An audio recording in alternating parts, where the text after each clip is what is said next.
O bem que quero fazer, não faço, mas o mal que eu não quero, esse sim, acabo cometendo. Em Romanos 7, Paulo faz uma confissão que atravessou séculos e continua assustadoramente atual. E não é apenas um versículo, é uma experiência humana. Todo cristão que já tentou viver uma vida reta conhece essa sensação, a de estar dividido dentro de si mesmo. Paulo não está falando de um incrédulo, ele está falando de alguém que ama a lei de Deus, mas percebe algo dentro de si lutando contra ela.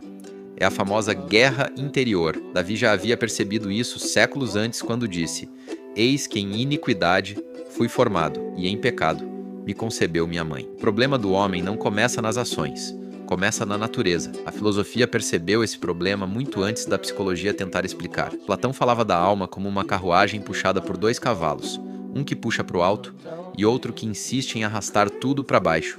E Aristóteles descreveu algo parecido quando falou da acrásia, a fraqueza da vontade, saber o que é certo e ainda assim fazer o contrário. Séculos depois, Kant também percebeu essa tensão quando falou do conflito entre inclinação e dever. E até mesmo Thomas Hobbes, com seu pessimismo antropológico, dizia que o homem carrega dentro de si uma tendência natural ao mal. Mas nenhuma dessas descrições foi tão direta quanto a de Paulo, porque Paulo não fala apenas de comportamento, ele fala de natureza. Ele percebe que existe dentro do homem uma guerra, algo que deseja a justiça de Deus e, ao mesmo tempo, algo que resiste a ela.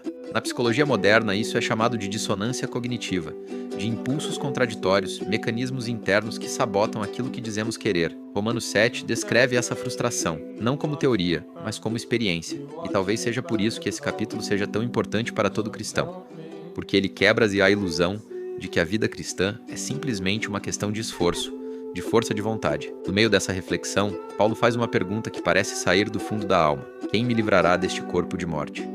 E é exatamente aqui que o cristianismo se diferencia de qualquer sistema moral. Ele não responde com um método, mas responde com um nome. Graças a Deus por Jesus Cristo, nosso Senhor. Porque a mesma Bíblia que expõe nossa fraqueza também nos lembra: não sobreveio a vocês tentação que não fosse humana, mas Deus é fiel e não permitirá que sejam tentados além do que podem suportar. E talvez seja exatamente por isso que todo cristão deveria ler Romanos 7, porque esse capítulo nos lembra de algo profundamente humano, que a luta contra o pecado é real, que ninguém vence essa batalha sozinho e que a graça de Deus começa exatamente no lugar onde a nossa força termina. E a verdade é que Ele conhece as nossas lutas, mas Ele também nos oferece vitória. Por isso o capítulo seguinte começa com uma verdade que muda tudo.